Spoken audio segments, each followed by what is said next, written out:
everyone, it's Frankie-Lou. I'm coming to you today from one of my most favorite places in the world, Golden, BC, where I've attended a seed exchange this weekend, and I thought that was very inspiring, and so I wanted to do a little video here about some of the things that I've been really pondering a lot recently and some of the positive changes we can make in our own lives to create a better sense of food safety, food security, food solidarity. Why don't we head on down here, and while I'm rambling down the hill, I'll also ramble on about some of these thoughts. So one of the phrases that I've seen and heard thrown around a lot lately is food security. So food security is often defined as reliable access to a sufficient quantity of affordable, nutritious food. That sounds great, doesn't it? Doesn't that sound like that's something that should be good? And it is an important thing that we all have access to nutritious, reliable food. But that definition is way too simple, because a lot of the factors that are really affecting true food security are using that definition to restrict food growth and restrict the genetic and cultural diversity of this planet. Food security is important, but I'm far more interested in something that I like to refer to, and I've noticed a lot more people are using, and that's food solidarity. And food solidarity is a focus on fair and sustainable food systems that provide nutritious food while aligning with cultural preferences and local climate.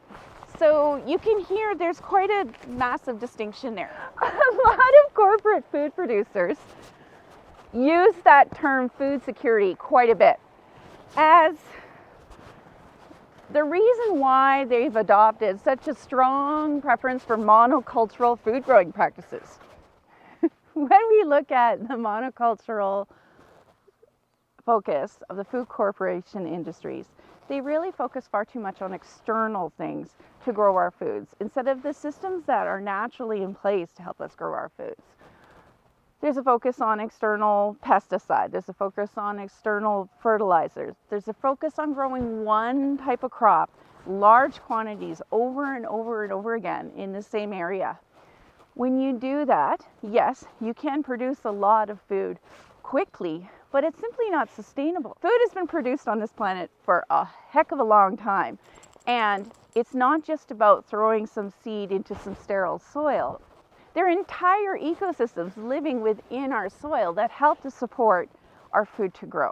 So when you use all this external stuff, you're actually killing the natural forces. When you continue to grow things over and over with all these external things, instead of relying on the natural processes that have always existed, you're actually depleting that soil to the point where it eventually will not be able to produce anything.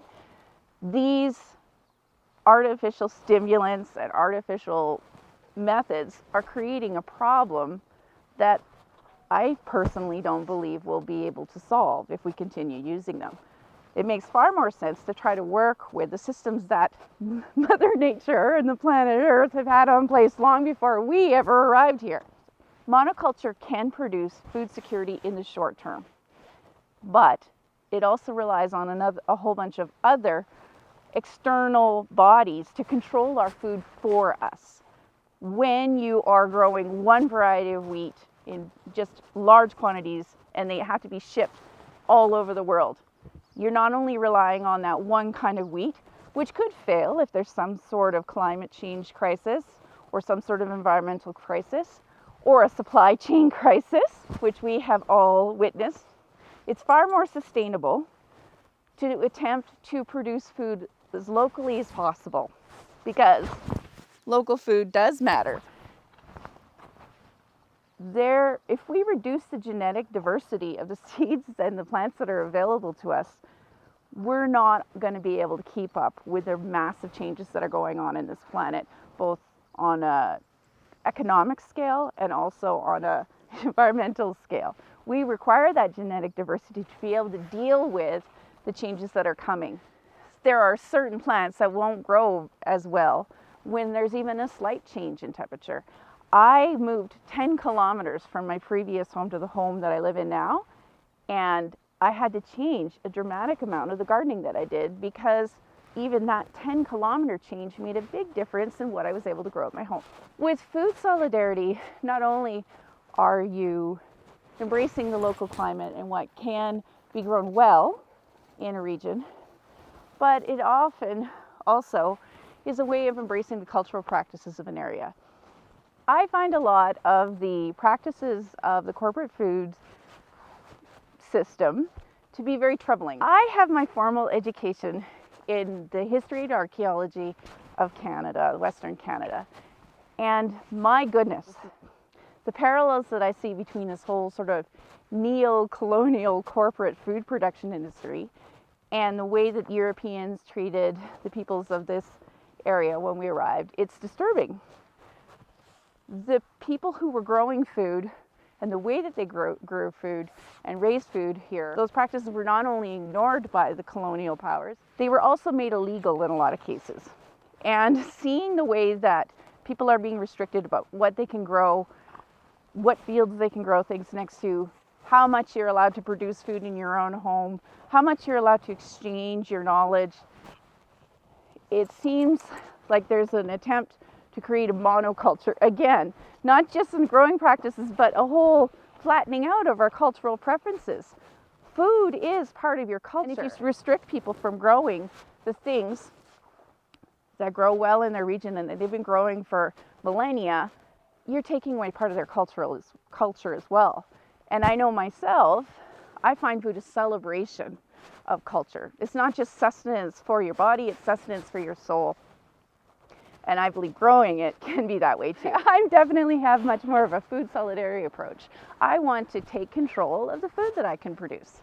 I want to take control of, as much as possible, of what's available to me without having to rely on some corporation or some government subsidies or some supply chain to get that food to me.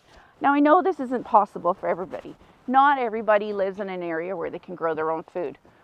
But there's lots of things that we can take, lots of steps that we can take to be positive about our own food solidarity and our own ability to be more self-sufficient.